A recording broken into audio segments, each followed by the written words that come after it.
You give up your dreams to save your son's life, and one day he shoves you out the door and calls you a leech. Tell me, how do you survive that kind of betrayal? I adopted Caleb when he was just a frail baby with a heart defect. I worked 3 jobs, skipped art school, even missed my daughter-in-law's wedding just to pay their bills. And now he tells the world I'm a parasite, and they believe him.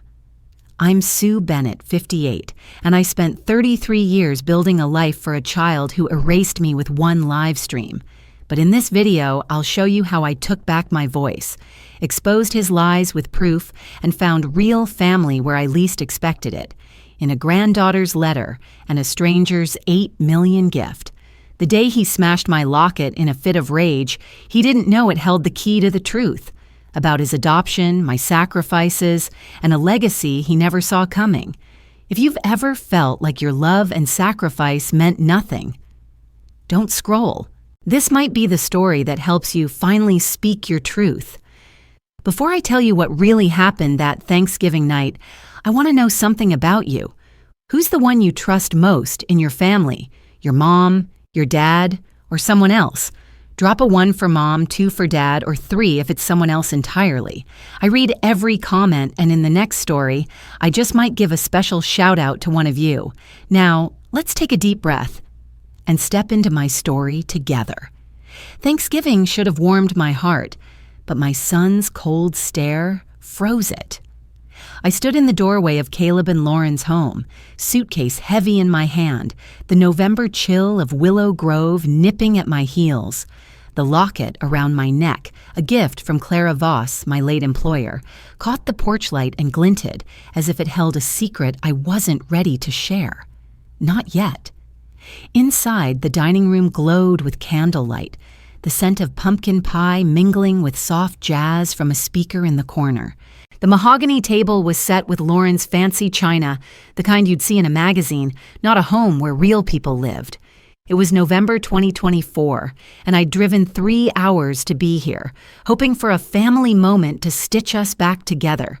But the air felt wrong, like the music was masking a storm. I'm Susan Bennett. Sue to most folks, 58 years old with more gray in my hair than I'd like to admit. I'd spent decades pouring my soul into my son, Caleb, giving up dreams like art school to pay for his heart surgeries when he was a kid. I thought that kind of love earned you a seat at the table, but as I stepped inside, I wasn't so sure.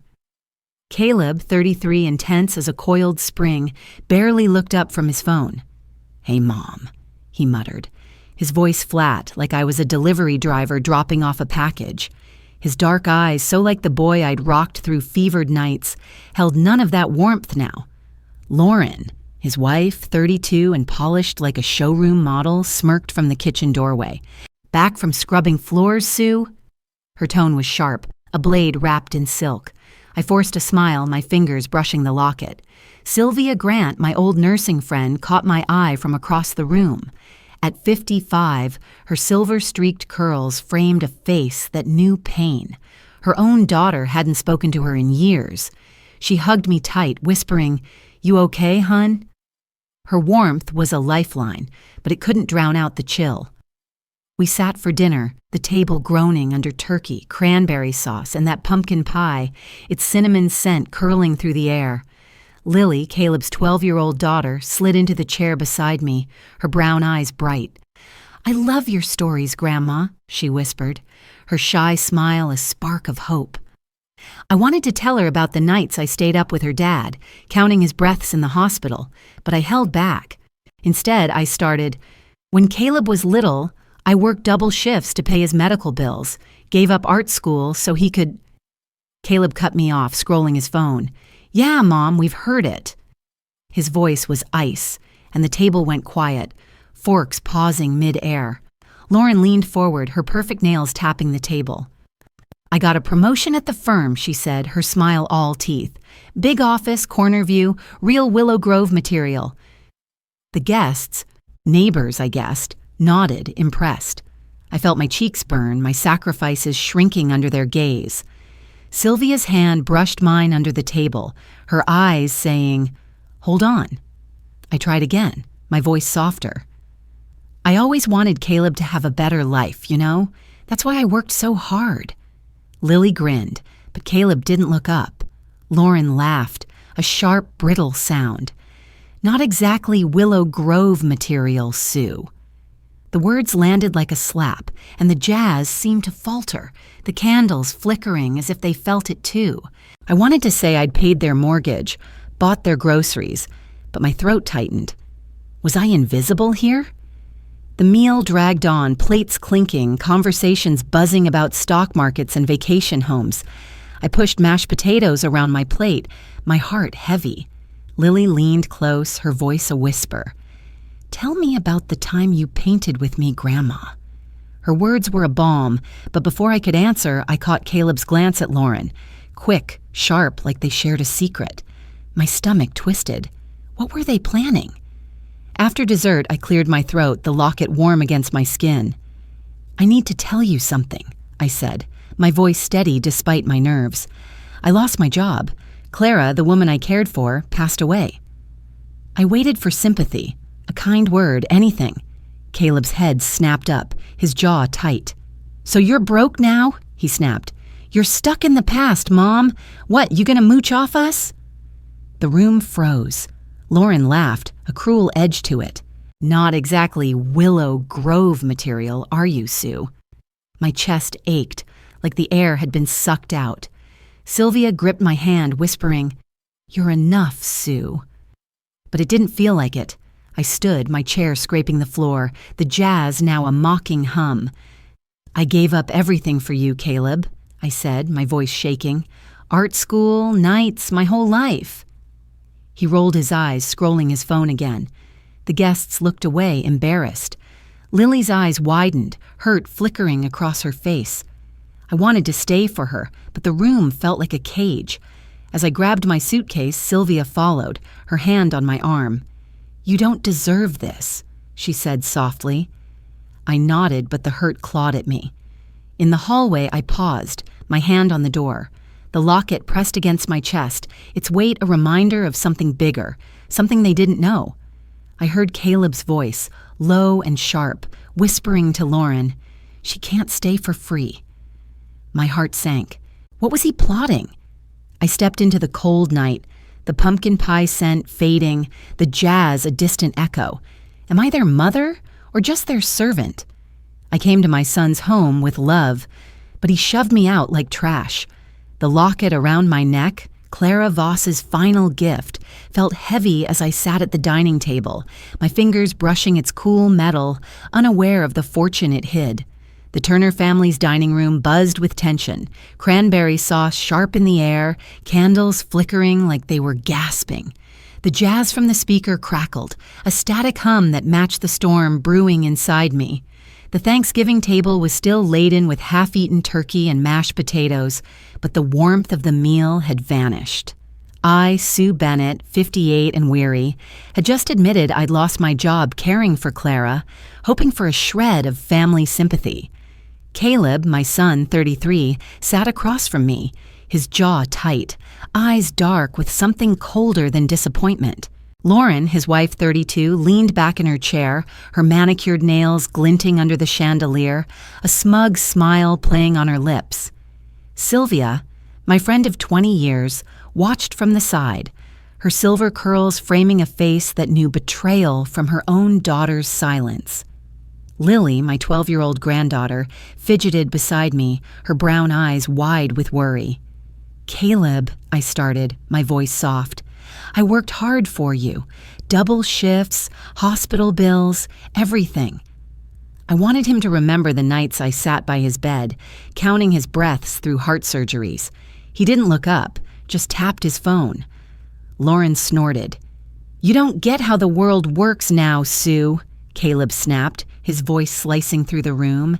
"You think you can just show up, jobless, and what? Live off us?" The guests, neighbors, friends, shifted uncomfortably, their forks clinking against plates. My chest tightened, hurt flooding in like cold water. Sylvia leaned forward, her voice low but firm. "She's your mother, Caleb." He ignored her. Lauren's smile widened, venomous. "You're dragging us down, Sue," she said, her tone dripping with superiority. "Willow Grove isn't for freeloaders." The words stung, each one a needle in my heart. I glanced at Lily, her small hands twisting her napkin, her eyes pleading, "Grandma, don't listen." But the room felt smaller, the candlelight dimmer, like the air was thinning. I tried to steady myself, the locket warm against my skin, its secret fortune a silent shield. "I gave up everything for you, Caleb," I said, my voice shaking. "Art school, my dreams, to keep you alive. If your own child stood up and told you to leave, after everything you gave, what would break you more? Their words or their silence? What came next? Even I didn't expect. If you're still with me, and you drop a 6 in the comments, because this is the part that still tightens my chest. He stood, towering over the table, his face red. "You're a burden now," he shouted. "Get out!" Before I could react, he stepped around the table, his hand shoving my shoulder toward the door. The push wasn't hard, but it felt like a betrayal carved in stone. Guests gasped, glasses rattling. Sylvia snapped, "She's your mother!" Lily cried, "Grandma, don't go!" her voice breaking. My heart pounded, a drumbeat of pain and fury. I grabbed my suitcase, its handle cold in my palm, the cranberry scent now sour. "I'm done being your ATM," I said, my voice low but steady, cutting through the jazz's hum. Caleb's eyes flickered, but he turned away, scrolling his phone like I was already gone. Lauren smirked, whispering to a guest, "She'll be back, begging." Sylvia followed me to the hallway, her hand on my arm. "You're stronger than them, Sue," she whispered, her voice thick with her own family's scars. "Don't let them break you." I nodded, but the hurt clawed at me, raw and deep. Lily's cry echoed in my head, a spark of love in the wreckage. I stepped toward the door, my suitcase dragging behind, the locket pressing against my chest. I wasn't ready to tell them about the 8 million Clara left me. Not yet.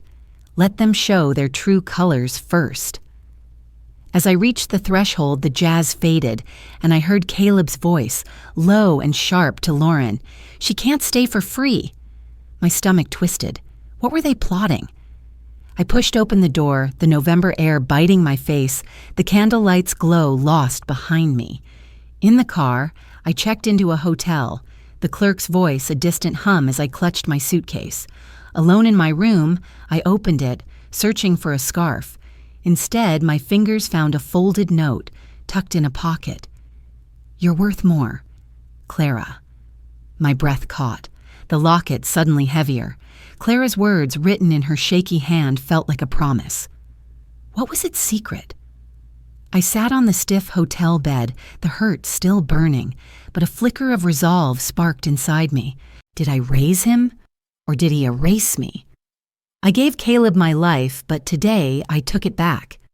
The memory of him at 10, shoulders hunched as kids taunted, "You're not even hers," flashed through my mind, a jagged reminder of his adoption insecurities. I sat in a Willow Grove farmer's market coffee shop, autumn leaves swirling outside the window, coffee steam curling like my simmering anger. The air smelled of roasted beans and fresh apples, but my heart churned, raw from Caleb's betrayal at Thanksgiving. I'm Sue Bennett, 58, and I'd spent decades pouring everything into my son, hospital bills, my art school dreams, my youth. Now, in this cozy shop with its wooden tables and chalkboard menu, I felt the weight of those years. Sylvia Grant, my friend of 20 years, sat across from me, her silver curls catching the light. At 55, she carried her own scars. Her daughter hadn't called in a decade. Her eyes softened as she sipped her latte, sensing my hurt. "Sue, you okay?" Sylvia asked, her voice low. I shook my head, fingers brushing the locket Clara Voss gave me, its metal cool against my skin. "Caleb's drowning in debt," she said, leaning closer. "Mortgage, Lauren's spending. He's lashing out." I nodded, my hurt hardening. I'd paid their mortgage, bought their groceries, all while Caleb saw me as a burden. No more. I pulled out my phone, typed a text to Caleb. No more money. My thumb hovered, then hit send. The steam from my coffee trembled, mirroring my nerves. The shop door slammed open and Caleb stormed in, his face flushed, eyes wild. Patrons turned, their chatter fading. "You're cutting me off?" he shouted, his voice echoing off the wooden walls. "You're a leech, Mom! You owe me for life!" The words hit like a fist, my chest tightening. Sylvia's cup clinked on the saucer, her jaw tight. I stood, my voice steady despite the sting. "I paid your debts, Caleb, not your greed." He stepped closer, towering over me. "You abandoned me!" he yelled, loud enough for the barista to pause. "Always playing the martyr, but you left me to struggle." The farmer's market crowd outside glanced through the window, whispers rising like the steam. I saw it then. His anger wasn't just about money. It was the old wounds, the kids who mocked his adoption, the shame he carried. But I wasn't his punching bag. "I gave up art school for your surgeries," I said, my voice low, cutting through the shop's hum. "I gave you a life." His eyes flickered, but he turned away, muttering to a patron, "She's always been selfish." The lie burned, and the audience's murmurs felt like a judgment. Sylvia gripped my hand, her warmth a reminder I wasn't alone. We moved to a corner table, the apple scent from a nearby stand mixing with coffee. Sylvia sipped her latte, her voice firm. "You don't need his approval, Sue. You're bigger than this." She paused, her eyes distant. "When my daughter cut me off, I thought I'd failed, but I learned. You can't carry their pain." Her words sank in, stirring memories of my own sacrifices. I'd stayed up nights sketching in hospital waiting rooms, dreaming of art school while Caleb recovered. Now he called me a leech? My anger flared, hot as the coffee in my cup. Sylvia leaned forward, her voice a whisper. "Buy that estate you've been eyeing. Show them who you are." I nodded, my resolve hardening. "I'm done pleading," I said, the words tasting like freedom. The locket felt heavier. Clara's note, "You're worth more," echoing in my mind. I wasn't ready to reveal the $8 million yet. Let Caleb and Lauren stew in their assumptions. I stood, ready to leave, when my phone buzzed. A text from Caleb. "She's hiding something big." My stomach twisted, the coffee shop's warmth fading. What was he digging into? I stepped outside, the autumn leaves crunching under my boots, Sylvia at my side. The farmer's market buzzed, vendors calling, apples gleaming in baskets, but my mind raced. Caleb's text wasn't just anger, it was a threat. I'd given him everything, saved him from a hospital cradle when no one else would. Had I saved him or trapped myself? The question lingered as the wind carried the scent of apples, sharp and fleeting. They called me worthless, but I bought a palace to prove them wrong. The locket around my neck, Clara Voss's final gift, felt like it hummed with a secret, its weight steadying me as I stepped into the Willow Grove estate showroom. Marble floors gleamed under chandeliers, the scent of apple cider wafting from a tray on a polished table. Outside, manicured lawns shimmered in December's crisp air, mirroring the confidence rising in my chest like a tide. I'm Sue Bennett, 58, and I'd spent years pouring my heart into my son, Caleb, giving up art school to pay for his heart surgeries. Now, after he shoved me out of his home, calling me a leech, I was done begging for their love.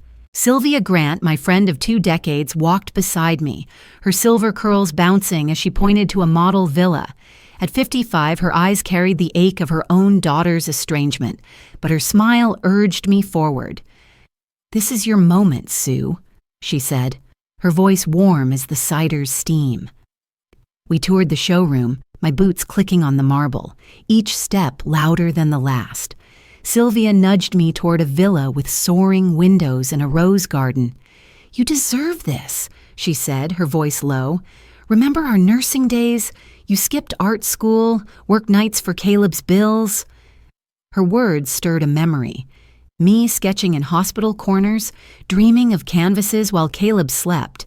I nodded, my anger flaring. Caleb and Lauren thought I was nothing, but I'd show them. The glass doors swung open and Lauren Turner, Caleb's wife, strutted in, her heels sharp against the floor. At 32, she was all polish, designer coat, perfect hair, but her eyes narrowed when she saw me. "Lost your way, Sue?" she said, her voice dripping with venom. "This isn't your world." She was visiting a friend, but her smirk said she owned the place. My stomach twisted, her words echoing her resentment from when I missed her wedding, working to pay their debts. "I'm right where I belong," I said, my voice steady, the locket warm against my skin. Sylvia's hand brushed mine, a silent keep going. The sales agent, a young man in a crisp suit, showed us a villa model, private gates, marble counters. I could feel Lauren's eyes burning into me, her whisper to a bystander sharp. "She's broke, leeching off Caleb." The rumor stung, fueling my anger. I turned to the agent, my heart pounding. "I'll take it," I said, pulling out my bank card. "In cash, $3.5 million. The room went still, the cider's scent suddenly sharp. Lauren's jaw dropped, her face paling. "This is my home now," I declared, my voice cutting through the silence. She stormed out, muttering to another guest, "She's faking it." The whispers followed her, but I stood taller, Sylvia grinning beside me. We stepped outside, the December air biting, the lawn sparkling under frost. Sylvia sipped cider from a paper cup, her eyes glinting. "Caleb always felt like he didn't belong," she said, her voice soft. "Kids bullied him, called him adopted. It's eating him up." Her words landed heavy, stirring the memory of Caleb's childhood tears. Was that why he lashed out? I pushed the thought aside, my anger still hot. Back at the hotel, I opened my laptop, the locket catching the desk lamp's glow. An old email from Clara popped up, sent before she passed. "For your heart, a gift awaits," it read, a file titled Legacy attached. My pulse raced, fingers trembling. Clara's note from my suitcase, "You're worth more," flashed in my mind. What was she hiding? I leaned back, the hotel room's quiet hum wrapping around me, the apple cider's warmth fading. Lauren's rumors, Caleb's cruelty, they thought they could erase me. But this estate, this secret, was my stand. I wasn't just rebuilding my life. I was rewriting their lies. The file stared back from the screen, its title a promise. What was inside? I clicked, my breath catching, the locket heavy as ever. Caleb called me a liar, but Clara's letter told the truth about my heart.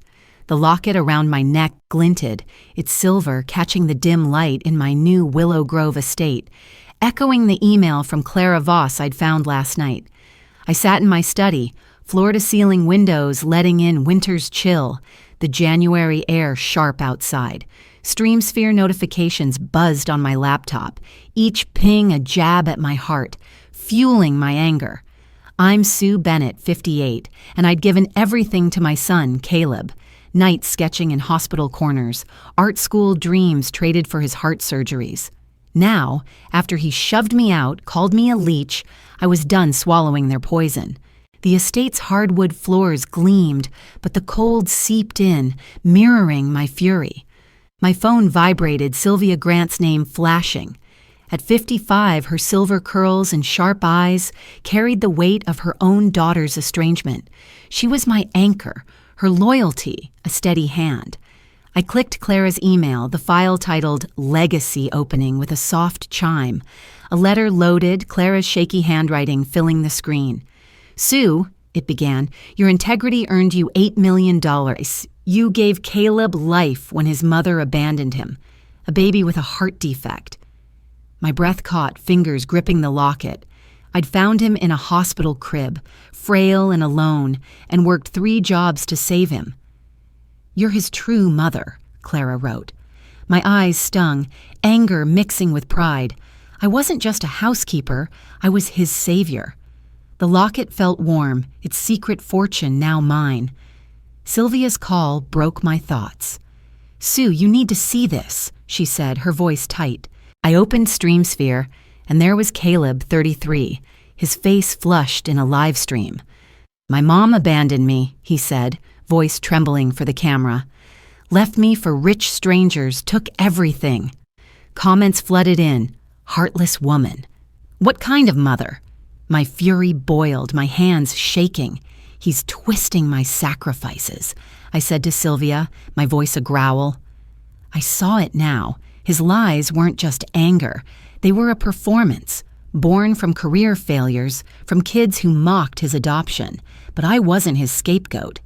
Sylvia's voice softened. He's desperate, Sue, like my daughter, pushing away what matters. Her fear of losing me, like her daughter, sharpened her alertness. Fight back, she urged. I nodded, my anger afire now, Clara's letter burning in my mind. I'd paid their mortgage, their bills, while Caleb called me a burden. The streamsphere buzz grew louder, the winter chill pressing against the windows, but I felt a spark, defiance, not defeat. My phone rang again, Paul Bennett's name flashing.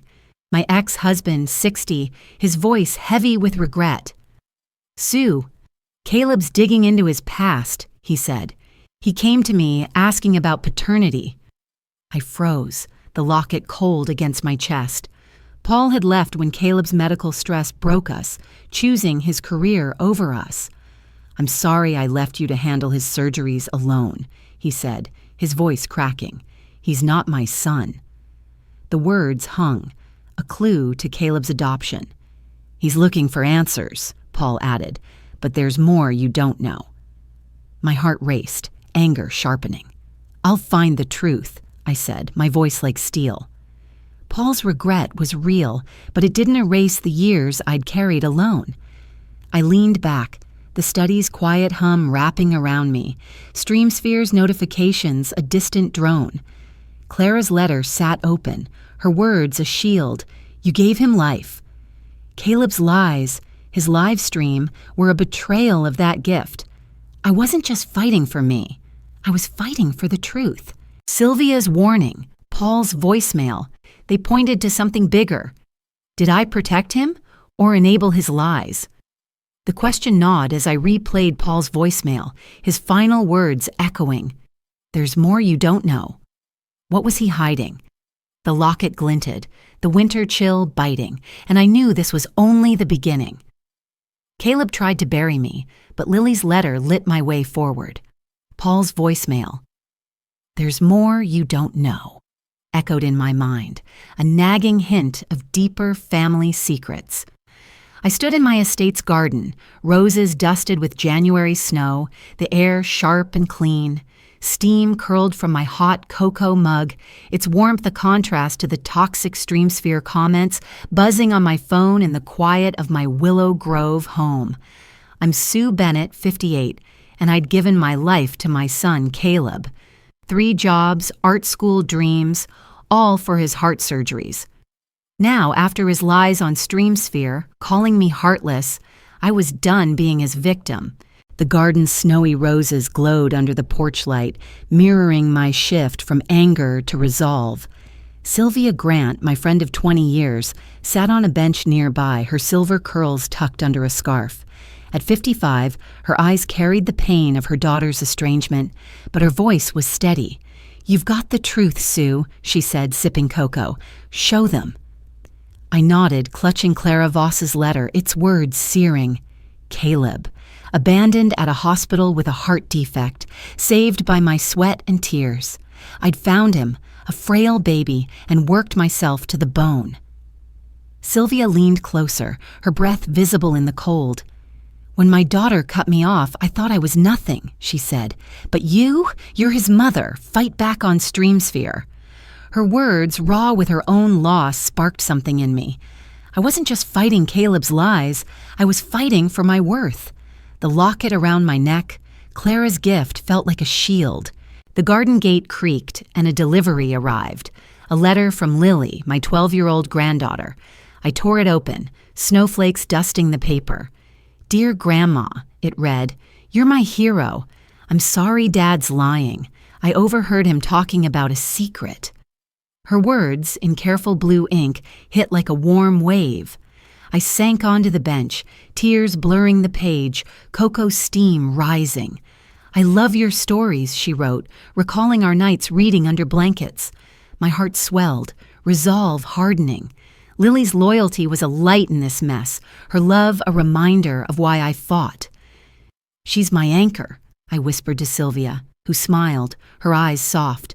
Back inside, the study's warmth wrapped around me. Stream spheres hum a distant drone. I gathered evidence, adoption records, medical bills, Clara's letter, for a live stream to expose Caleb's lies. Sylvia paced, her scarf trailing. "He's desperate, Sue. He might escalate," she warned, her voice tight with fear of losing me like her daughter. I nodded, my fingers steady on the keyboard. "I'm not his victim," I said, my voice firm. "I'm his mother." I was ready to fight, but as I opened StreamSphere, a post under my name stopped me cold. "Sue Bennett stole my future," it read, claiming I'd hoarded wealth. Comments piled up. "Greedy." "Liar." My stomach twisted, the cocoa's warmth gone. Caleb had hacked my account, his desperation a knife. I traced the post's source, his IP address sloppy and reckless. My resolve burned brighter, the garden's snowy roses flashing in my mind. Lily's letter lay on the desk, her words a beacon. Caleb's lies, born from his career failures and childhood taunts, couldn't dim that light. Sylvia's warning, Paul's cryptic voicemail, they pointed to a bigger fight. Can I save him, or only myself? The question hung as I stared at the hacked post, Caleb's IP address glaring. What was his next move? The snow outside fell harder, the roses silent, waiting. Caleb broke my locket, but my truth broke his lies. The broken clasp of Clara Voss's gift, found glinting in the snow outside my gate, whispered of Caleb's unraveling psyche. In my Willow Grove estate study, a desk lamp cast a warm glow. But the snow-dusted gate outside creaked in the January wind. StreamSphere's digital hum pulsed on my laptop. Public chatter a mix of venom and praise. I'm Sue Bennett, 58, and I'd poured my life into Caleb. 3 jobs, my art school dreams, all for his heart surgeries. Now his lies on StreamSphere, painting me as a heartless abandoner, fueled my resolve. I sat at my desk, Sylvia Grant beside me, her silver curls catching the light.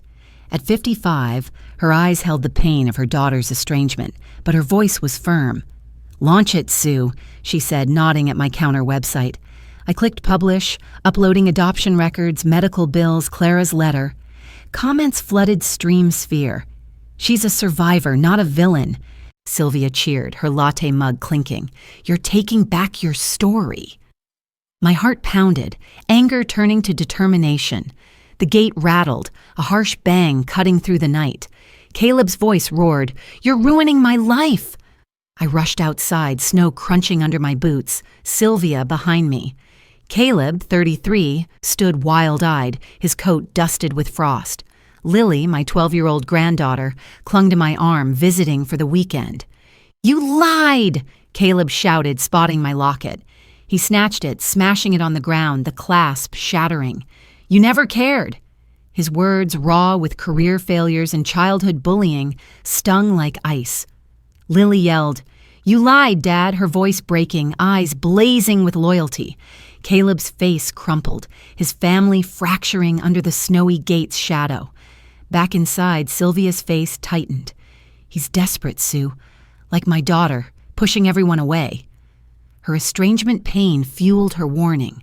"There's graffiti on your gate. Liar! He's escalating." I knelt in the snow, finding a locket piece, its tiny note exposed, for Caleb's heart. My breath caught, the words hinting at his health, maybe a crisis. My resolve hardened. "He can't break me," I said, voice steady as the desk lamp's glow. I planned a final live stream. Clara's letter my shield, Lily's loyalty my fire.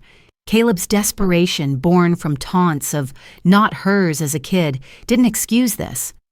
Sylvia nodded, her hand on mine, her strength a mirror of my own. I stood, the study's quiet hum wrapping around me. StreamSphere's chatter a distant pulse. The locket's note burned in my mind, a clue to something darker. A mail notification pinged, a hospital record noting Caleb's collapse. My heart raced, the snow outside falling harder. Why was he in danger? Did I expose his lies or free my heart?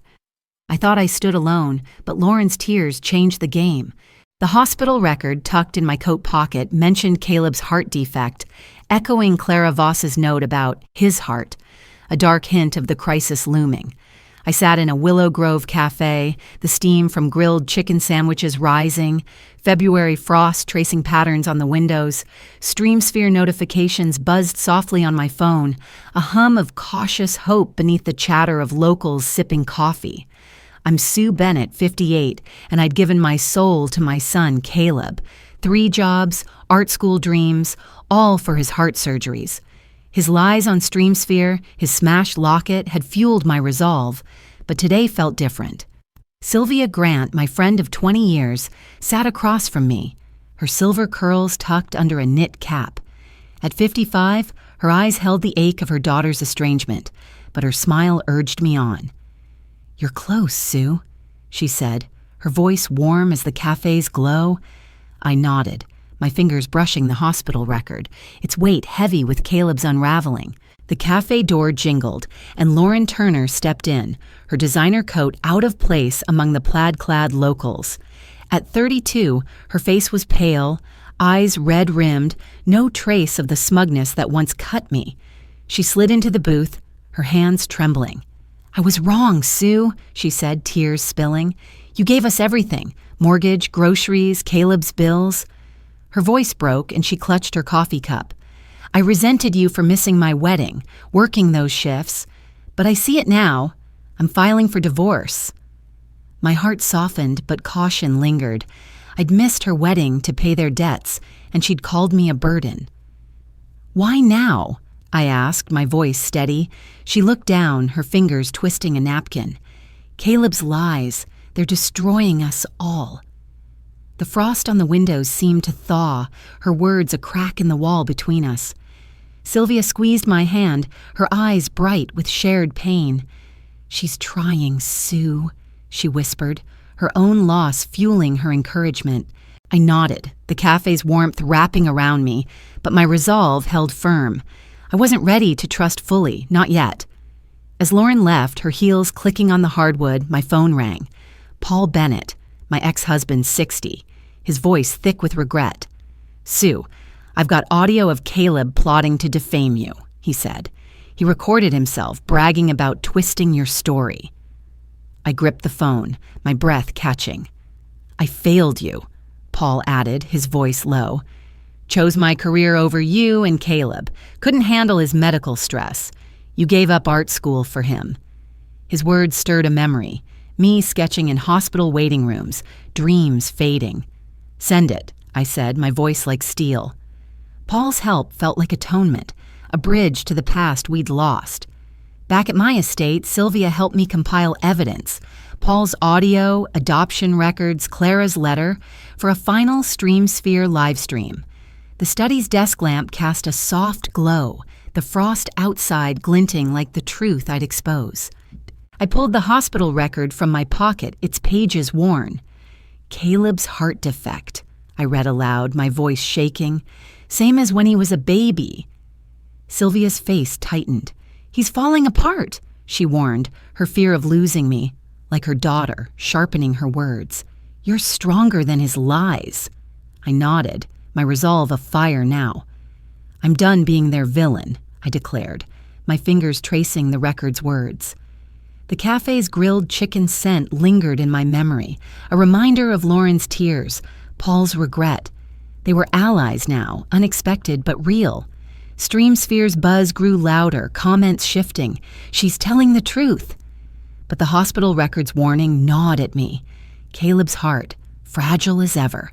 I'd saved him once, but now? The frost on the windows thickened, the study's hum quiet. My phone vibrated, a Vancouver hospital voicemail. "Caleb's critical." My heart stopped, the record slipping from my fingers. What was wrong with him? Can I forgive them? Or only myself? The question hung, heavy as the locket I no longer wore, its broken pieces a symbol of what we'd lost. I faced Caleb's lies, but his brokenness tore at my soul. The note from my shattered locket.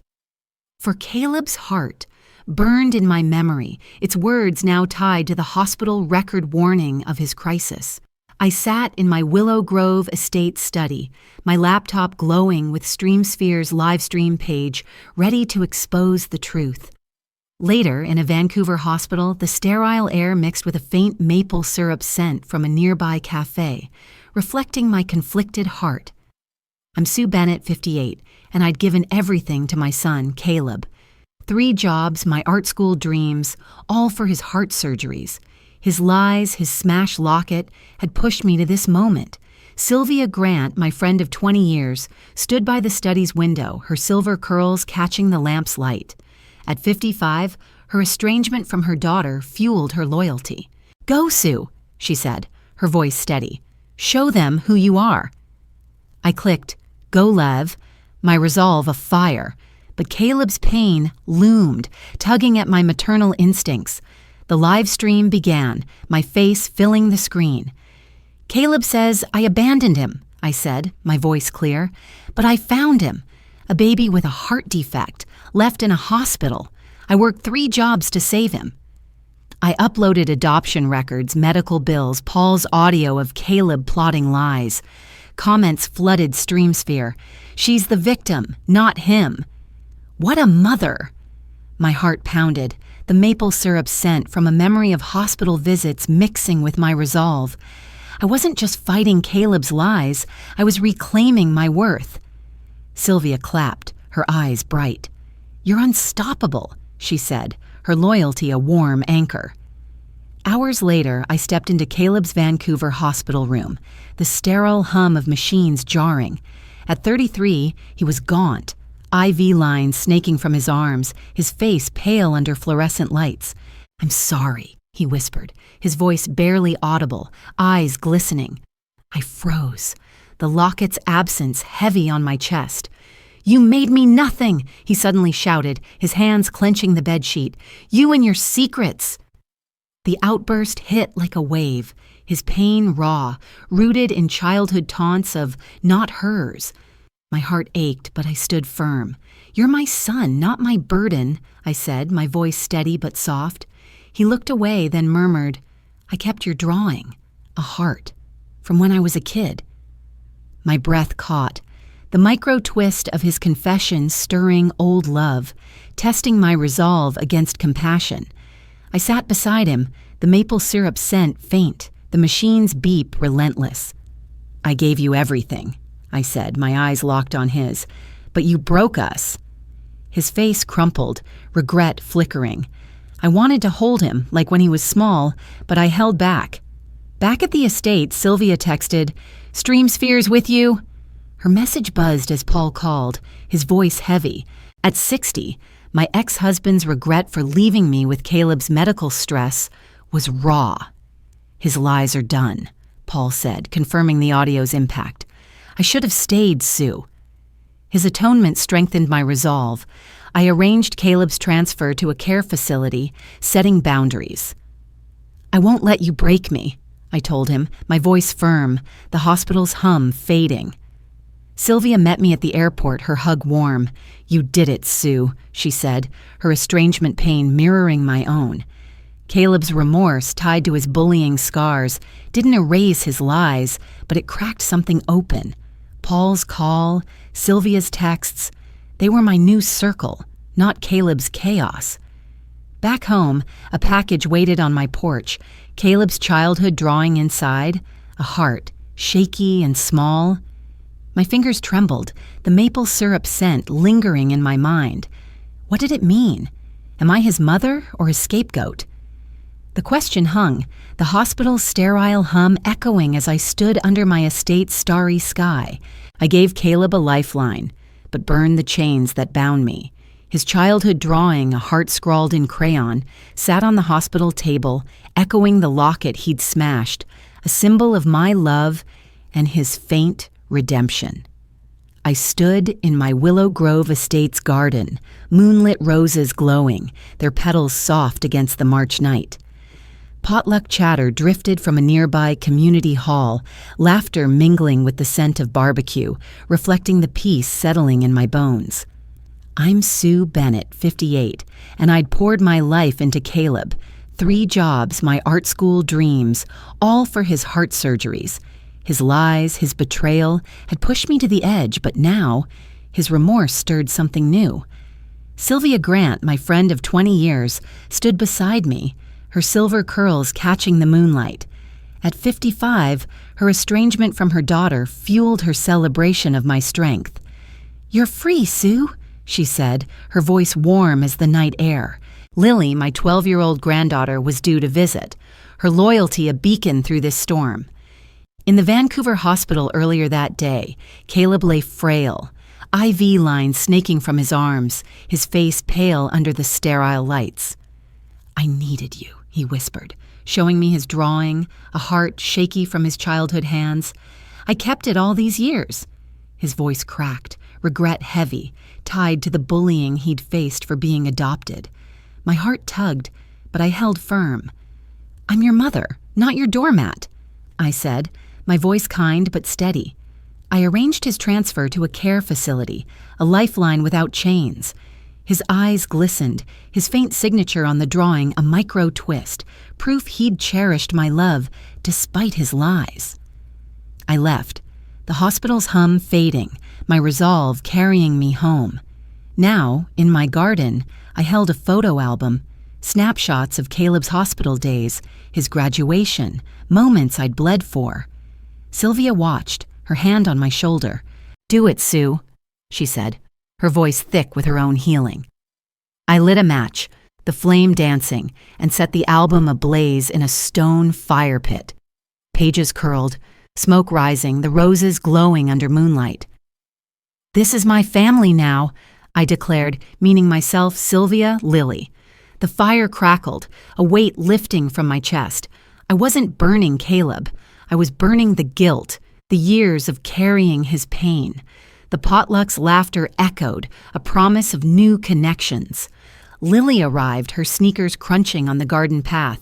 She threw her arms around me, her hug fierce. "You're my hero, Grandma," she said, her brown eyes bright, rooted in the stories I'd told her under blankets. Streamsphere notifications pinged on my phone, comments praising me. "Survivor." "Real mother."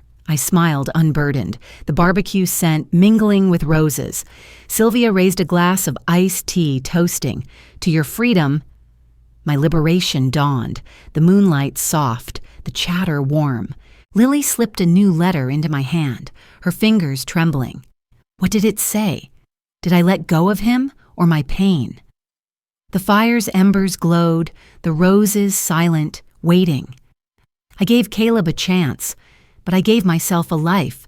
Lily's letter, tucked in my pocket, mirrored the bedtime stories I'd told her, weaving a thread to my redefined family. The Willow Grove Community Center buzzed with a March charity event, the scent of apple pie wafting through open windows, a spring breeze carrying hope. The room glowed with string lights, reflecting the peace settling in my heart. I'm Sue Bennett, 58, and I'd poured everything into Caleb. 3 jobs, my art school dreams, all for his heart surgeries. His betrayal, his smashed locket, had faded, replaced by this moment of freedom. Sylvia Grant, my friend of 20 years, mingled nearby, her silver curls catching the light. At 55, her triumph over her daughter's estrangement fueled her joy for me. Lily, my 12-year-old granddaughter, stood close, her brown eyes bright with admiration. Lauren Turner, 32, hovered at the edge, her face soft, no longer smug. The charity event hummed, tables laden with pies and lemonade. I stepped to the podium, my voice steady. "I'm donating to the Children's Hospital," I said, "to honor the sacrifices I made for my son." The crowd clapped, their warmth a balm. Lauren approached, her hands twisting a napkin. "I should have seen your strength sooner, Sue," she said, her voice thick. "I resented you missing my wedding, working those shifts, but you held us up." Her guilt, now softened by divorce papers, felt sincere. I nodded, the apple pie's sweetness mixing with my relief. "We're okay," I said, my heart lighter, our reconciliation firm. Sylvia pulled me aside, her smile wide. "You're shining, Sue," she said, raising a lemonade glass. Lily tugged my sleeve, slipping a letter into my hand. I opened it, her blue ink steady. "You're my hero, Grandma. You're my real family." Tucked inside was a heart-shaped locket, its silver gleaming.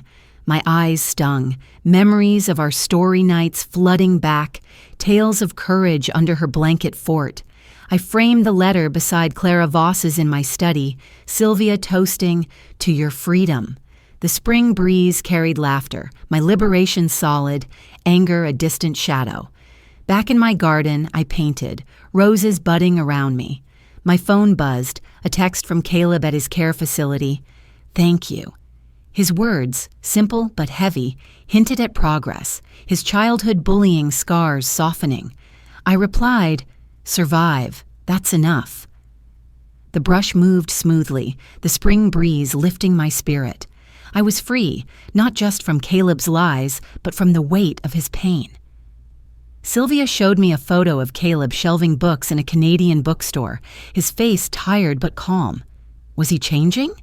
Did I find family or create it? The locket gleamed, the pie's warmth lingering, my peace complete. Caleb's shadow faded, and I walked into my own light. Lily's heart-shaped locket hung on the wall of my Willow Grove estate, gleaming beside Clara Voss's letter, a quiet testament to my journey from betrayal to freedom. Wisteria bloomed in April, their purple petals swaying in the breeze, draping my home in a soft embrace. The lakeside farmers market buzzed nearby, vendors calling out, the air thick with the scent of fresh peaches, baked bread and spring earth, wrapping my heart in a joy I'd fought hard to claim. I'm Sue Bennett, 58, and I'd poured my life into my son, Caleb. 3 jobs, my art school dreams, all sacrificed to keep him alive through heart surgeries. His lies, his smashed locket, his public betrayal. They were ghosts now, fading under the weight of this newfound peace. I stood in my study, paintbrush in hand, my canvas alive with bold strokes of blue and gold, colors I'd once only dreamed of in hospital corners. The wisteria's scent drifted through the open window, mingling with the hum of my new life. Book clubs, laughter, neighbors who saw me, not the housekeeper I'd been. Sylvia Grant, my friend of 20 years, leaned against the doorway, her silver curls catching the sunlight. At 55, she carried the scars of her daughter's estrangement, but her smile was radiant, her healing mirroring my own. "Caleb's working at a bookstore in Canada," she said, her voice soft, almost careful. "Shelving novels, looking steady, got a photo from a friend up there." She held out her phone, showing Caleb, his face tired but calm, stacking books in a cozy shop. I nodded, my heart detached, but not cold, a faint hope flickering. My focus was here now, on me, on this life I'd built. I set the brush down, the wisteria sweetness filling my lungs. "He's finding his way," I said, my voice steady. Sylvia sipped her tea, her eyes warm. "And you, Sue, you've built something real." She was right.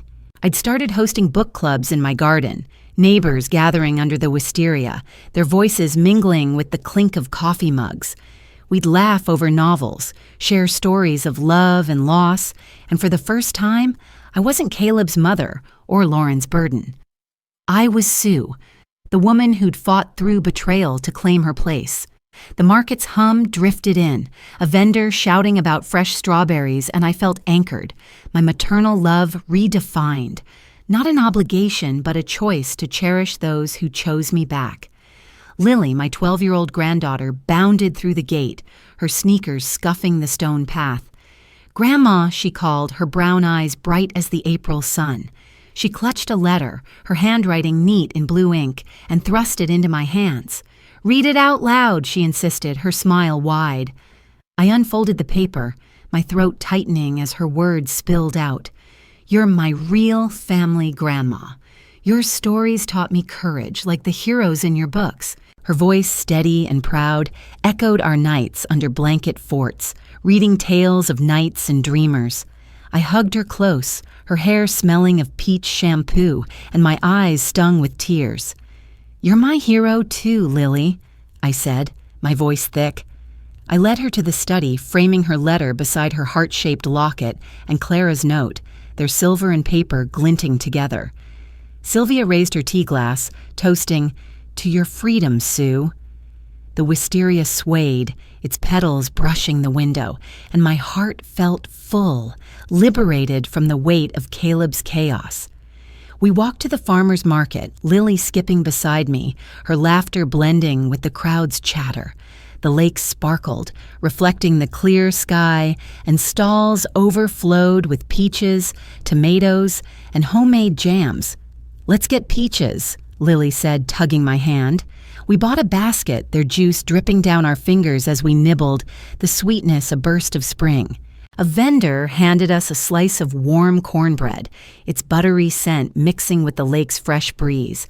I smiled, my shoulders light, the market's hum a song of belonging. Lily pointed to a flower stall, her eyes gleaming. "Can we get roses for your garden?" she asked. I nodded, her love for my stories, tales of courage I'd spun under her blankets, tying us closer. We picked pink buds, their petals soft, a promise of growth. Back at the estate, I knelt by the lake's edge, the market's buzz fading behind us. I planted a rose in the soft earth, its roots sinking deep. "For me," I whispered, my fingers brushing the soil. The journey flashed before me. Caleb's cruel words, "You're a leech," his shove at Thanksgiving, the smashed locket, his lies on StreamSphere. I'd faced his hospital outburst, his faint apology, and given him a lifeline to a care facility. But this rose, this life, was mine. Sylvia joined us, her hand on Lily's shoulder, her eyes proud. "You've done it, Sue," she said, her voice warm with her own healing. The lake shimmered, the wisteria scent wrapping around us, and my peace felt complete. Did I raise him, or raise myself? The question settled softly as I stood, brushing dirt from my hands. I looked at Lily, her face bright with hope, and Sylvia, her smile a quiet triumph. Caleb's bookstore photo came to mind, his tired eyes, shelving books. His future was his own now, and mine stretched wide open, a canvas of my own making. The rose's petals caught the sunlight, and I smiled, ready to paint it with colors I'd choose. The rose I planted by the lake bloomed brighter than I'd imagined, its pink petals a quiet promise of the life I'd claimed. I stood in my Willow Grove Estate's garden, the April breeze carrying the scent of wisteria and fresh earth, the farmer's market's hum a faint echo across the water. Lily's locket hung on my study wall, its heart shape glinting beside her letter, a reminder of the family I'd chosen. But Caleb's shadow, though faint, lingered in my mind, his bookstore photo, his tired eyes shelving novels in Canada. Was he truly changing, or was this another act? I'm Sue Bennett, 58, and I'd poured my heart into Caleb. 3 jobs, my art school dreams, all for his heart surgeries. His betrayal, his lies on StreamSphere, had nearly broken me, but I'd emerged stronger, my peace hard won. Sylvia Grant, my friend of 20 years, sat on the garden bench, her silver curls catching the sunlight. At 55, her own healing from her daughter's estrangement mirrored my journey. "You're glowing, Sue," she said, sipping iced tea, her voice warm. "But what's next?"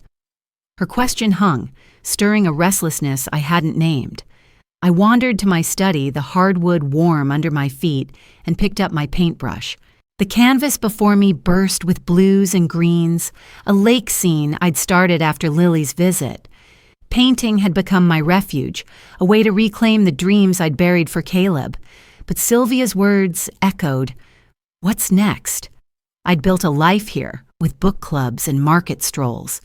But a part of me itched for more, for a purpose beyond these walls. The wisteria's scent drifted in, and I thought of Clara Voss's letter, her $8 million gift for my integrity. Maybe it was time to use it for something bigger. The phone buzzed, Lily's name flashing. "Grandma, can I come over?" she asked, her voice bright. At 12, her loyalty was my anchor, her love for my stories a thread to my past. "Bring your sketchbook," I said, smiling. She arrived an hour later, her sneakers crunching on the garden path, a sketch pad under her arm. "I drew you," she said, showing a pencil sketch of me planting the rose, my face calm. My throat tightened, her admiration a gift. "You make me proud, Lily," I said, hugging her. We sat under the wisteria, sketching together, the market's peach scent mingling with spring air. Her laughter was sunlight, but Caleb's photo flashed in my mind, his quiet progress a question unanswered. Sylvia joined us, her tea glass sweating in the warmth. "Got a call from Lauren," she said, her tone careful. Lauren, 32, had divorced Caleb, her remorse softening our rift. "She's starting a nonprofit for single mothers. Wants your advice." I raised an eyebrow, surprised. Lauren's guilt over resenting my absence at her wedding had faded, replaced by respect. "I'll meet her," I said, my voice steady. The idea sparked something, a way to honor my sacrifices to help others like me. The lake shimmered, reflecting my growing purpose. Later, at the farmer's market, Lily and I bought strawberries, their juice staining our fingers. A vendor offered us warm cornbread, its buttery scent grounding me. I saw Lauren across the stalls, her face softer, no longer polished to perfection. She approached, hesitant. "Sue, I'm sorry again," she said, her eyes meeting mine. "Your strength, it's inspiring. Can you help me with the nonprofit?" I nodded, the breeze lifting my hair. "Let's talk tomorrow," I said, feeling a new connection, not just to Lauren, but to a bigger calling. Lily squeezed my hand, her sketch pad clutched tight, her loyalty a steady pulse. Back home, I painted late into the night, the wisteria's shadow dancing on the canvas. Caleb's text, "Thank you," from his care facility lingered, his bookstore job a faint sign of change. I didn't reply, but I didn't delete it either. My life wasn't his anymore, but it was open to Lily's laughter, Sylvia's friendship, Lauren's redemption, and a purpose I was only beginning to see. I set the brush down, the lake painting half finished, a horizon waiting. What would I build next? The wisteria swayed, the market's hum faded, and I smiled, ready to find out. Lily's letter, calling me her hero, still warms my heart, its words framed beside her locket, a beacon of love in my Willow Grove home. Caleb's lies and betrayal once broke me, but through the pain, I found my strength, choosing a family that sees my worth. In life, love doesn't mean carrying others' burdens forever. It's about listening, forgiving when it's earned, and standing tall for yourself. Like the roses I planted, we can bloom again if we nurture our own roots. For every sacrifice we make, there's a chance to redefine family with those who truly care. If my story touched you, please share your own in the comments. I'd love to hear how you found your light.